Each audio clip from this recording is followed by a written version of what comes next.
YouTube app पर घंटी बजाओ और खबरें अभी तक की हर खबर की अपडेट पाओ। आज से हरियाणा विधानसभा बजट सत्र की शुरुआत होगी। 2 बजे से हरियाणा विधानसभा का बजट सत्र शुरू होगा। हरियाणा की मनोहर सरकार का आखिरी बजट सत्र होगा। राज्यपाल के अभिभाषण के साथ बजट सत्र का आगाज होगा। दोपहर बाद विधानसभा में राज्यपाल का अभिभाषण होगा। राज्यपाल के अभिभाषण के बाद अभिभाषण पर सदन में चर्चा होगी। हरियाणा के वित्त मंत्री कैप्टन अभिमन्यु 26 फरवरी को बजट पेश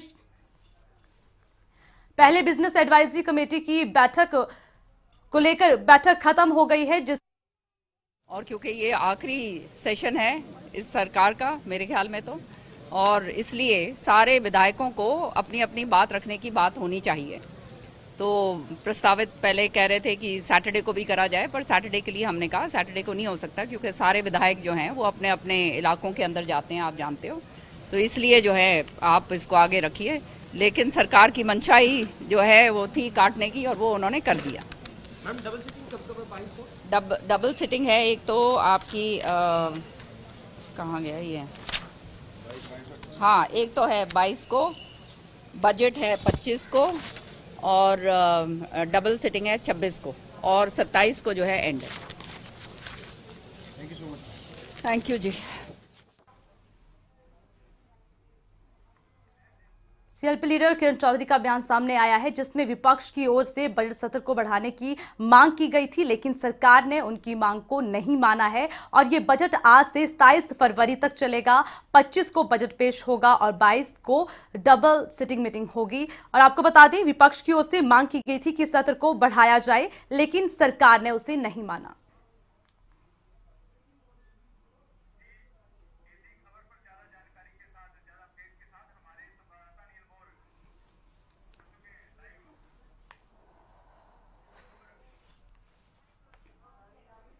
इसी खबर पर ज्यादा जानकारी के लिए हमारे संवाददाता अनिल मोर हमारे साथ जुड़ गए हैं। अनिल मोर, आपसे जानना चाहेंगे, विपक्ष की ओर से सत्र को बढ़ाने की मांग की गई थी लेकिन सरकार ने मांग को मानने से मना कर दिया। अनिल मोर।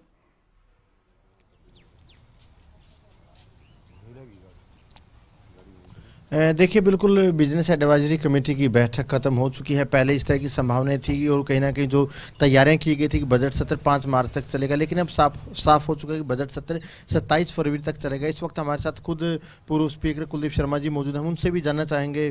सर, मेरा पहला यही सवाल है, ये जो बजट सत्र आखिरी सरकार का आखिरी बजट सरकार पेश करेंगी, कितना महत्वपूर्ण है? और अब की बार भी इस बजट सत्र की अगर बात करें, जो विपक्ष है, विपक्ष उतना मजबूत क्यों नहीं दिख रहा बीजेपी के मुकाबले?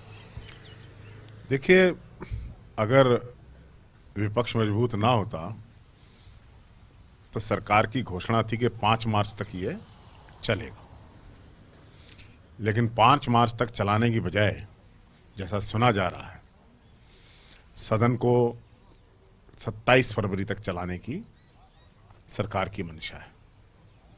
तो अपने आप में इस बात को आप समझ सकते हैं कि सरकार जो विपक्ष के द्वारा उठाए जाने वाले मुद्दे हैं उनको फेस नहीं करना चाहती और बहुत कम समय में अपना पीछा छुटाकर जाना चाहते हैं। खबर आ रही है कि 27 तारीख तक बजट सत्र चलेगा, 25 तारीख को बजट रखा जाएगा।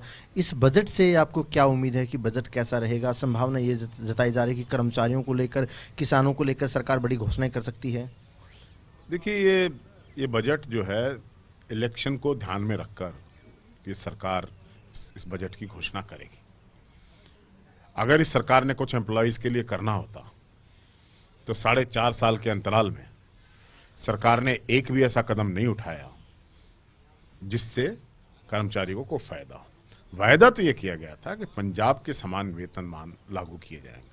आज उस वायदे पर यह सरकार कितना खरी उतरी है, इस बात की चर्चा। जैसे केंद्र ने किसानों को पेंशन दी, हरियाणा सरकार भी इसमें पेंशन की अनाउंसमेंट इस सेशन में कर सकती है। कर्मचारियों को लेकर घोषणा की जा सकती है, गेस्ट टीचर्स को लेकर घोषणा की जा सकती है। अगर ये सारी घोषणाएं सरकार कर देती है, आपको नहीं लगता बीजेपी फायदे में रहेगी?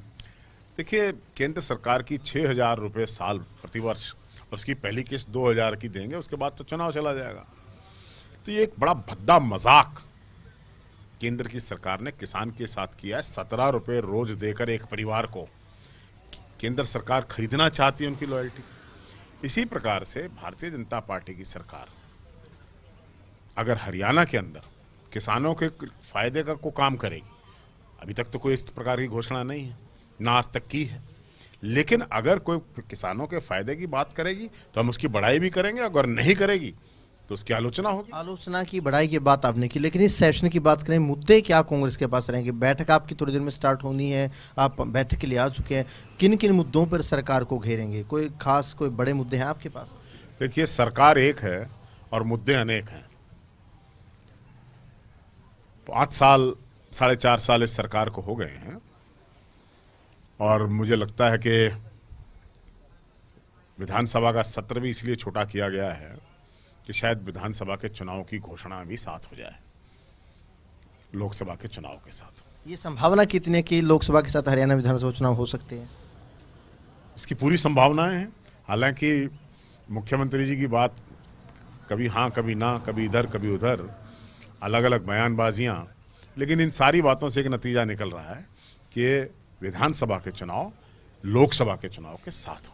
अगर चुनाव साथ होते हैं, कांग्रेस कितनी तैयार है? जिला अध्यक्ष आपके पास नहीं है, ब्लॉक अध्यक्ष आपके पास नहीं है, आप अभी तक अपने अध्यक्ष को बदलवाना चाहते हैं, तो इन चीज़ों के लिए कांग्रेस कितनी तैयार है? देखिए, कांग्रेस चुनाव के लिए तैयार है और कांग्रेस संगठित है, एक है। जहाँ तक आपने बुनियादी प्रश्न उठाया उससे मैं सहमत हूँ कि चुनावी समय में पार्टी का ज़मीनी संगठन का ना होना कहीं ना कहीं मुझे एज ए पार्टी वर्कर या पार्टी का विधायक होने के नाते ये बात मुझे कहीं ना कहीं खलती है कि हमारा ज़मीनी संगठन होना चाहिए था। 5 साल से नहीं है, लेकिन उसके बावजूद भी जिस प्रकार की सरकार का संचालन 4.5 साल में हरियाणा में हुआ है, आज हरियाणा की जमीनी संगठन के आप लोग कैसे जीत दर्ज कर पाएंगे? जिला अध्यक्ष आपके पास नहीं है, ब्लॉक अध्यक्ष आपके पास नहीं है, बिना संगठन के जीत कैसे होगी आप लोगों की? देखिए, ये सब नेतृत्व के मानते हैं कि बिना संगठन के जीत नहीं सकते? मैं ये नहीं कह रहा हूँ, ये आप कह रहे हैं। हम बिना संगठन के जीतेंगे और बड़े भारी मार्जिन से जीतेंगे।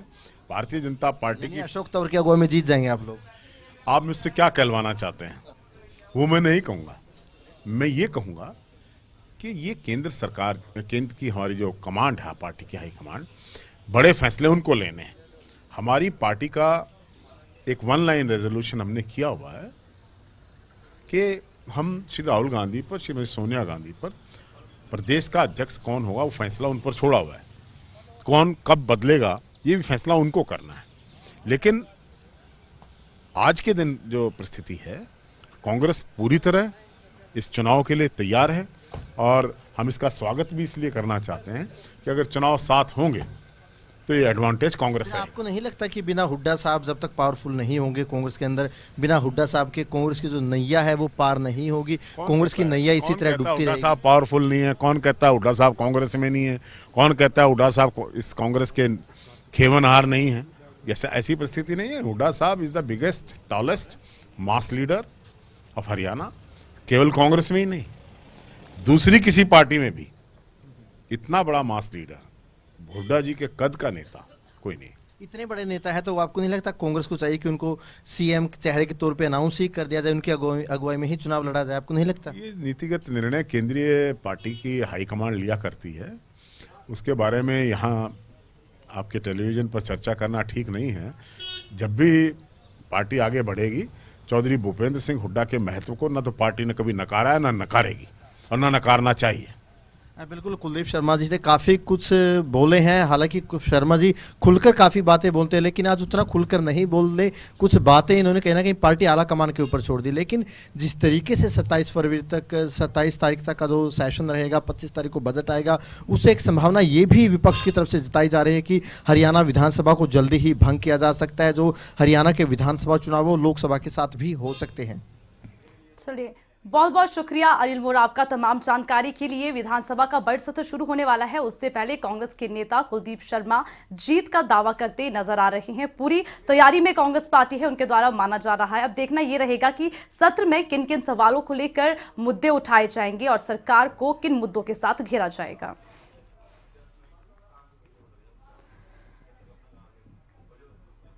मनोहर लाल जी के नेतृत्व में इस 4.5 साल के कार्यकाल में डरा कौन है?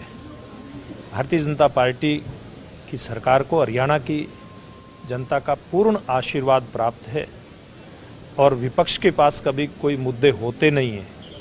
विपक्ष मुद्दा विहीन होकर के कई बार सदन की कार्रवाई को भटकाने का प्रयास भी करता है और हरियाणा के जनता के जो हितों के सवाल जो सदन के अंदर उठने चाहिए वो जब सदन की कार्रवाई को भटकाते हैं, अटकाते हैं, लटकाते हैं तो वो काम जनता के रुकते हैं। इस बात का प्रयास उनका हमेशा से रहा है। लेकिन हमारी सरकार ने मुख्यमंत्री मनोहर लाल जी के नेतृत्व में और यहाँ पर हाउस में कौरपाल जी हमारे स्पीकर हैं माननीय विधानसभा के, उन्होंने सब लोगों को अच्छा समय दे करके कैसे सब लोग अपनी भागीदारी हरियाणा के विकास के लिए कोई मुद्दे उठा करके कर सके इस बात के लिए करने का पूरा प्रयास किया है। लेकिन विपक्ष जिसके पास कोई मुद्दा नहीं होता हमेशा से वो बेसिर पैर की बातें करने का प्रयास ही करता रहा है। इसके संकेत क्या है सर? सरकार थोड़ी जल्दबाजी में लग रही है, कहीं चुनाव पास कराने का मूड तो नहीं है? देखिए, चुनाव के बारे में पहले भी बिल्कुल स्पष्ट किया जा चुका है कि विधानसभा का चुनाव अपने समय पर होगा और लोकसभा चुनाव की घोषणा तो ये सर्वविदित है कि मार्च के पहले दूसरे सप्ताह में कभी भी हो सकती है। लेकिन विधानसभा का चुनाव अभी कराने की कोई इस प्रकार की संभावना दूर दूर तक नजर आती नहीं है। विधानसभा का चुनाव अपने समय पर होने वाला है। देखिए, अभी बिजनेस एडवाइजरी कमेटी की जो कार्रवाई अभी हुई है उसकी मेरे को जानकारी नहीं है। अभी मैं आया हूं, उसके बाद कोई वहां से खबर मिलेगी तब मैं जाकर के इस सवाल का कोई जवाब दे पाऊंगा। लेकिन एक बात मैं ये जरूर कहूंगा, ये समय कितना इस सदन का बीएससी में तय हुआ होगा, लेकिन अगर आप किसी भी सरकार का बहुत पुराना नहीं तो लेकिन 2000 के बाद से अगर देखेंगे पीरियड देखेंगे विधानसभा का, जितनी भी सरकारें रही हैं वो किसी भी के भी नेतृत्व में चली हो, चाहे चौधरी भूपेंद्र सिंह हुड्डा के नेतृत्व वाली सरकार हो, चौधरी ओम प्रकाश चौटाला के नेतृत्व वाली सरकार हो, इन दोनों ही सरकारों से ज़्यादा समय विधायकों को अपने क्षेत्र की अपनी जनता की समस्याएं रखने का यहाँ पर माननीय स्पीकर साहब ने दिया है और भविष्य में भी ऐसा ही होगा। सब लोगों को अपनी बात कहने का पूरा मौका दिया जाएगा।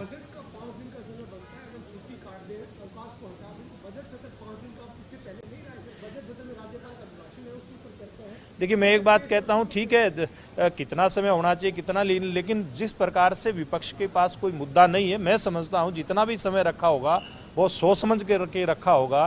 एक स्पीकर और एक वो सरकार जिसके यहाँ पे जिसके कारण से सारी कार्रवाई चलती है, जिनके मार्गदर्शन में उन्होंने पहले जब पूर्ण समय दिया है तो ये समय भी उन्होंने कुछ सोच समझ करके तय किया होगा। कहीं भी हरियाणा की जनता के हित प्रभावित ना हो, ये प्रयास पहले भी रहा है और आगे भी रहेगा। केंद्र सरकार ने जिस तरीके से अपने बजट में किसानों के लिए 6000 सालाना देने की ऐलान किया, आपकी भी अध्यक्षता में कमेटी बनी थी, कुछ बजट में उम्मीद करें सत्र में? देखिए, एक कमेटी जो मेरी अध्यक्षता में बनी थी उसकी रिपोर्ट पूरी हो चुकी है और वो रिपोर्ट हमने मुख्यमंत्री जी को सौंप दी है और मुझे पूर्ण विश्वास है कि उसके ऊपर मुख्यमंत्री जी बहुत जल्दी घोषणा करने वाले हैं। और एक किसान के हित में जिस प्रकार से केंद्र सरकार ने बड़े कदम उठाए हैं, हरियाणा सरकार भी उसी प्रकार से किसान और मजदूर के हित में बड़े कदम उठाने वाली है।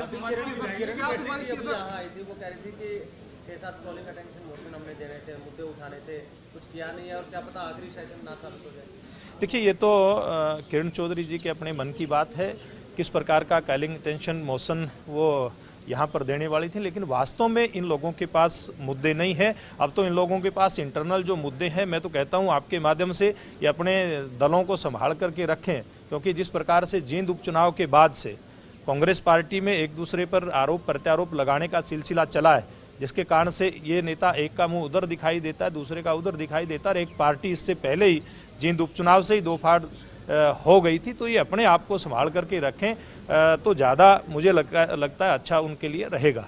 क्या सिफारिश की है सर, क्या रिकमेंडेशन है? देखिए, अभी वो हमने रिपोर्ट सौंप दी है, वो मुख्यमंत्री जी जब उसको जाहिर करेंगे तो सारी रिकमेंडेशन आप लोगों के सामने आ जाएगी। लेकिन मैं एक बात दावे के साथ कहता हूँ कि ये सरकार, चाहे वो मोदी जी के नेतृत्व वाली भारतीय जनता पार्टी की केंद्र की सरकार है या हरियाणा में मुख्यमंत्री मनोहर लाल जी के नेतृत्व वाली सरकार है, इसने हर वर्ग का भला करने का काम अपने इस कार्यकाल में किया है। तो आने वाली जो किसी भी प्रकार की रिपोर्ट है, चाहे इस किसान पेंशन वाली मेरी अध्यक्षता की कमेटी की रिपोर्ट है, इसमें भी इस प्रकार की बहुत सारी हमने अनुशंसाएं की हैं, जिसको मुझे लगता है मुख्यमंत्री जी जिनकी घोषणा करेंगे तो किसान का, मजदूर का बहुत बड़ा लाभ इनके कारण से आगामी समय में होने वाला है।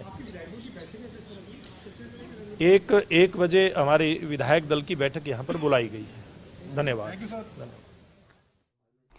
हरियाणा के प्रदेश अध्यक्ष सुभाष बराला को आपने सुना। थोड़ी ही देर में बजट सत्र शुरू हो जाएगा, उससे पहले उन्होंने साफ तौर पर विपक्ष पर निशाना साधते हुए कहा है कि उनके पास कोई मुद्दे नहीं है और बिना किसी मुद्दे और बिना किसी सरपाओं की बातें विपक्ष कर रहा है। उनके पास बोलने के लिए कोई मुद्दा नहीं है। और साथ ही विधानसभा और लोकसभा चुनाव को लेकर भी बात की गई, जिसमें कांग्रेस नेता कुलदीप शर्मा ने कहा कि विधानसभा और लोकसभा के चुनाव साथ साथ हो सकते हैं, लेकिन प्रदेश अध्यक्ष सुभाष बराला के द्वारा कहा गया कि विधानसभा और लोकसभा के चुनाव साथ होने के कोई आसार नहीं है। लेकिन अब यह चुनाव के बाद ही साफ हो पाएगा कि क्या चुनाव साथ होंगे या नहीं।